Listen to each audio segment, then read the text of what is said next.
meus queridos, como é que vocês estão? Todos bem? Eu espero que sim. Eu sou Leide Evangelista, professora de língua portuguesa e de literatura pela Rede Municipal de Uberlândia. E seguindo os protocolos de biossegurança, eu vou fazer a higienização das minhas mãos, vou passar o álcool, retirar a minha máscara e colocá-la no lugar seguro.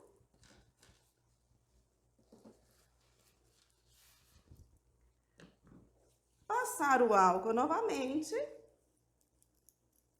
E agora sim, nós vamos à nossa aula, que tem como tema a cultura popular. A cultura popular é o resultado de uma interação contínua entre pessoas de determinadas regiões e envolve padrões de comportamento e crenças de um povo. Então, ela tem a ver com essas crenças, com artes, linguagem, ideias, folclore, enfim, tem a ver com todas as áreas que identificam o povo. E o gênero textual que nós vamos trabalhar hoje é o conto popular. Mas o que é mesmo um conto popular? Você se lembra? Os contos populares são narrativas passadas de geração em geração. Não tem um autor definido, um autor específico conhecido. Cada história ela é modificada à medida que vai sendo repetida. Contos populares, eles são, em geral, bastante antigos e vêm de uma tradição oral. Então, antigamente, eles não eram escritos, mas apenas falados, né? Por isso, essa tradição oral que vai passando de geração em geração. E mantém-se vivos hoje, graças à memória dos contadores de história, que acabaram reescrevendo esses contos também.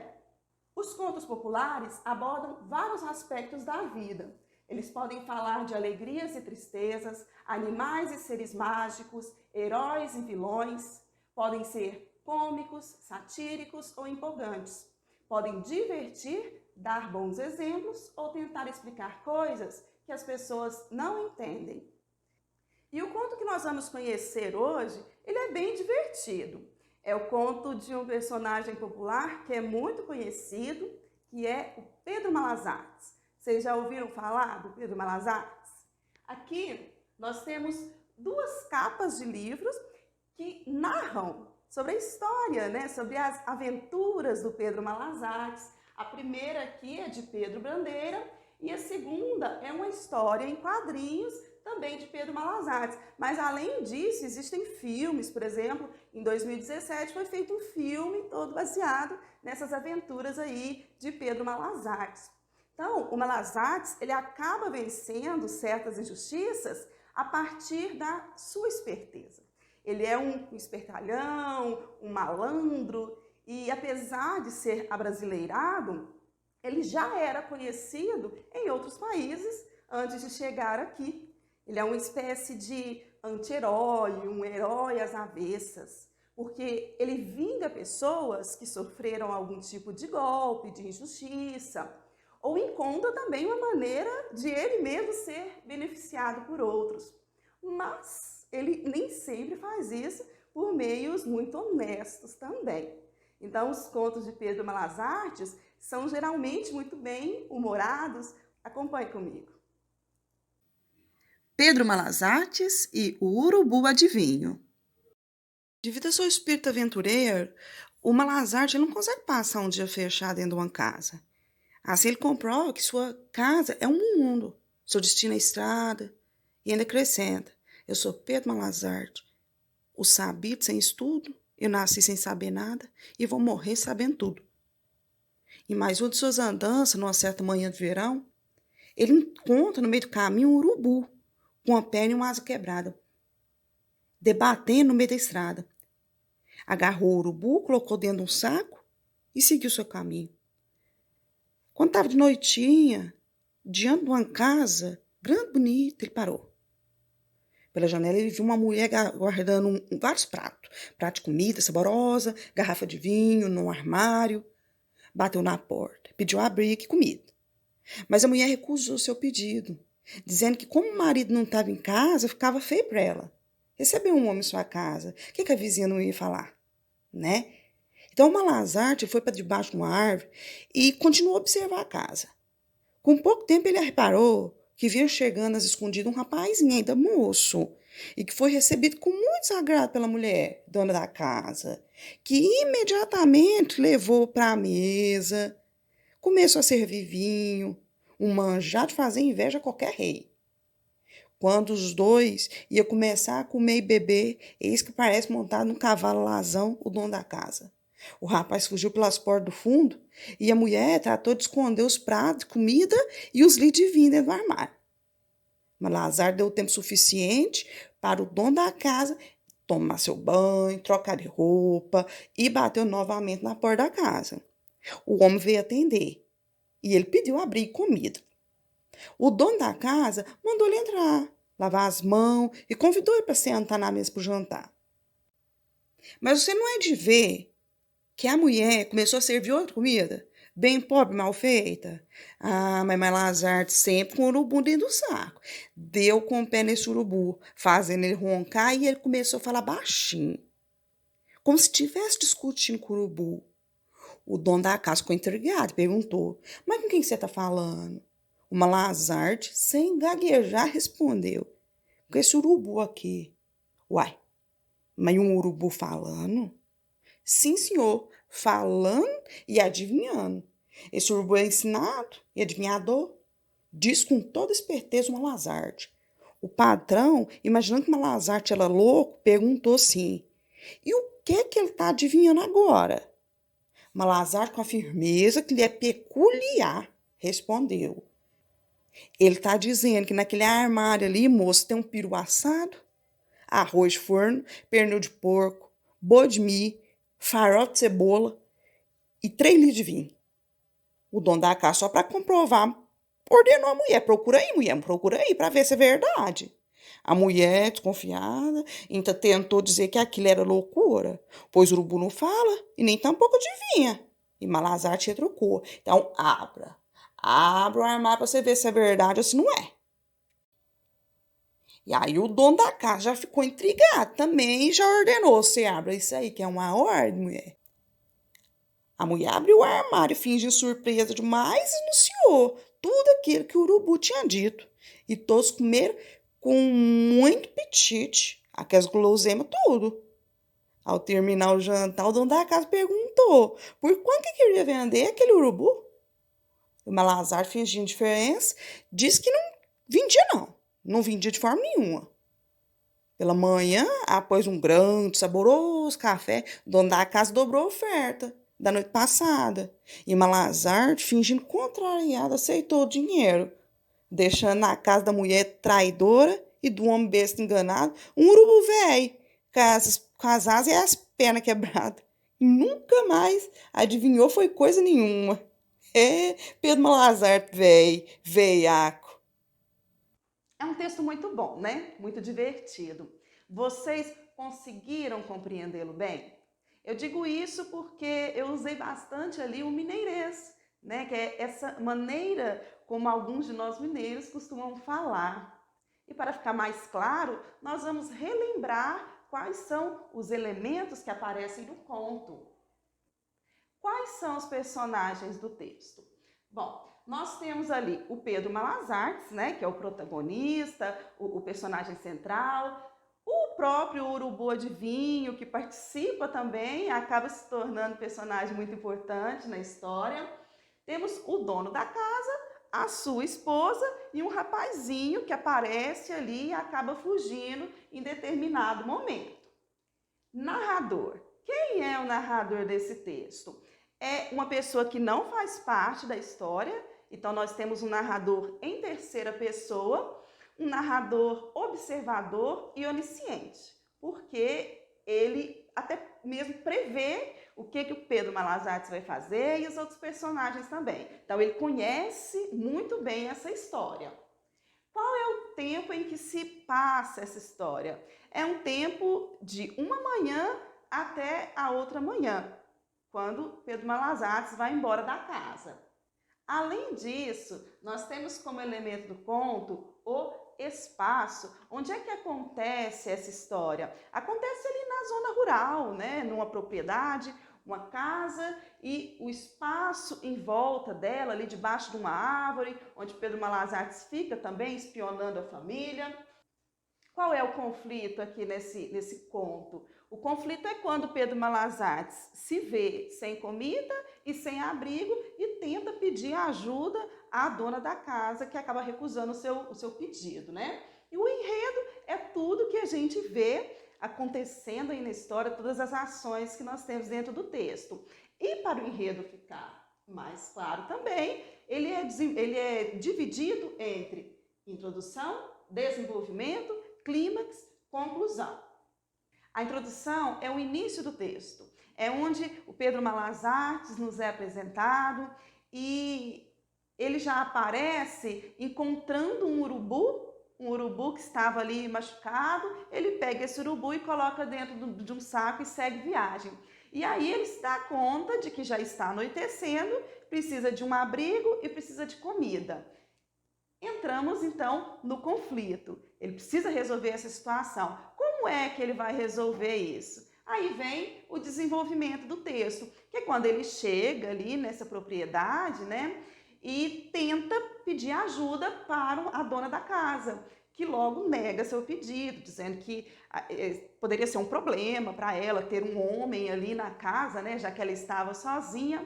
Mas Pedro Malas Artes fica espionando e acaba vendo que aparece um rapazinho, e esse rapaz, ele recebe muitos agrados da dona da casa, né? Tratado ali como rei. Quem é esse rapaz, afinal de contas? O texto não deixa claro, mas quando o patrão, o dono da casa chega, esse rapazinho sai correndo, né? Foge correndo, e a dona da casa esconde toda aquela comida, todas as guloseimas que estavam sobre a mesa. Pedro Malas Artes dá um tempo para o dono da casa se organizar e acaba voltando até essa casa, né? Bate ali na porta e pede de novo abrigo. O dono da casa aceita ajudar, né? Oferece o jantar para Pedro Malas Artes, mas aí ele percebe que a dona da casa oferece uma comida muito diferente da que ela tinha oferecido lá para o rapazinho. E ele simula uma conversa entre ele e o urubu que está ali dentro daquele saco, né? Dizendo que aquele urubu adivinhou que dentro do armário tinha muita coisa boa. O dono da casa fica intrigado com aquilo e quer resolver aquela situação, né? E manda abrir o armário. E aí a gente atinge o clímax da história, que é quando a dona da casa abre esse armário, né? E realmente mostra que tudo aquilo que o urubu tinha adivinhado, entre aspas, estava realmente lá. Como que se conclui a história? O dono da casa quer comprar aquele urubu, por quê? Porque pensa que realmente ele vai adivinhar muitas coisas, vai ajudá-lo, e na verdade ele compra, mas esse urubu nunca mais adivinha nada, e Pedro Malas Artes segue a sua vida aí pelo mundo afora. Eu tinha falado que Pedro Malas Artes, ele consegue muita coisa, mas de modos não muito honestos, né? Como a gente acabou de ver aqui nesse texto. Essa esperteza toda, ela é narrada aqui num bom mineirês. E já que nós estamos falando em mineirês, nós vamos ver mais um pequeno texto, um pequeno vídeo que conta um caos mineiro. Mas antes disso, é preciso saber que quando a gente se propõe a encenar algum texto, alguma cena, nós temos que observar algumas coisas muito importantes, como, por exemplo, a caracterização.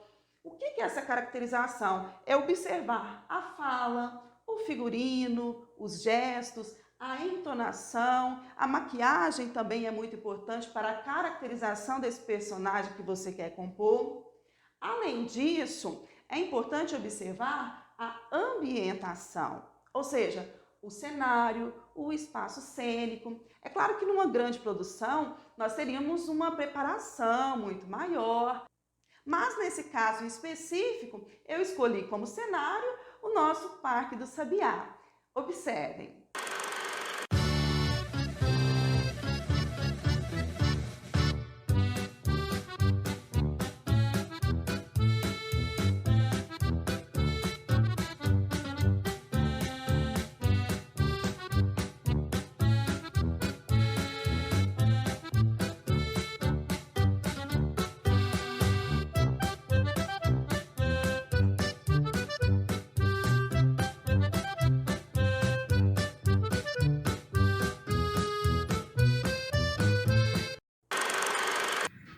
contar um caos aqui pra vocês. Essa passada era 6 de setembro. Tava eu na cozinha tomando uma pinco-mel e cozinhando um quilo de carne para fazer uma macarronada com galinha assada. Quase caí de susto quando ouvi um barulho vindo de dentro do forno, parecendo um tiro de guerra. A receita mandou pôr milho de pipoca dentro da galinha para ela assar. O forno esquentou, o milho estourou e o fiofó da galinha explodiu. Nossa Senhora! Fiquei branco, que nem um litro de leite. Foi um trem doido demais. Quase caí dentro da pia. Eu fiquei sem saber. Donde eu vim? Nunca eu tô. Pronto eu vou. Ó, pra você ver que loucura. Graças a Deus ninguém se machucou. E ainda sobre o mineirês, eu trouxe agora um pequeno diálogo para a gente analisar. Você quer café? Quer. Popopó? Popô. Popopão? Popô pouquinho só. Que foncotô? Ó, você vê. No. Vocês conseguiram entender o diálogo, né? Então nós vamos para as questões agora sobre o texto. Refletindo. Número 1. Nós podemos afirmar que esse último texto ele está escrito errado? Não, na verdade é quase que uma brincadeira, né? Mas o texto está adequado ali àquela situação. É uma reprodução da fala, tal qual ela acontece. O contexto permite essa variação linguística. Nós vimos na aula anterior que num país tão grande como o nosso, existem diversas maneiras de se falar uma mesma coisa. E tudo depende da região que o falante está, que ele vive, da sua idade, do ambiente.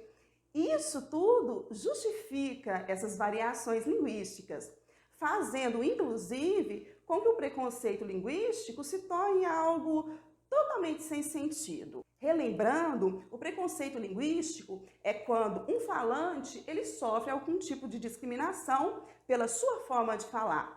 Por exemplo, uma pessoa vem de uma outra região e acaba sendo alvo de brincadeiras, entre aspas, né, de ofensas, pela sua maneira diferente de se expressar, de falar palavras diferentes ou com um sotaque diferente. E isso é muito sério e deve com certeza ser evitado e até mesmo combatido. Número 2. Como o texto ficaria na linguagem padrão, na linguagem formal? Vejamos. Na imagem, nós observamos que temos duas colunas. De um lado está o compactado, né, que seria aí a maneira de falar o mineirês, e do outro lado o descompactado, que seria a linguagem formal. Então, caso você não tenha compreendido o diálogo, essa é a sua tradução, entre aspas. Você quer café? Quero. Pode pôr o pó? Pode pôr. Pode pôr pão? Pode pôr um pouquinho só. Que fome que eu estou. Olha para você ver. Nossa Senhora Aparecida. Viram como fica um pouco diferente? Então, meninos, por hoje é isso. Agora nós vamos fazer uma breve revisão daquilo que a gente viu até aqui. Revisão. Nós falamos sobre o gênero textual conto popular e vimos aí também uns 2 causos mineiros, né, abordando o mineirês. Falamos sobre a variação linguística e o preconceito linguístico, que deve ser evitado de toda maneira. Tudo isso nós vimos dentro do tema, que é a cultura popular.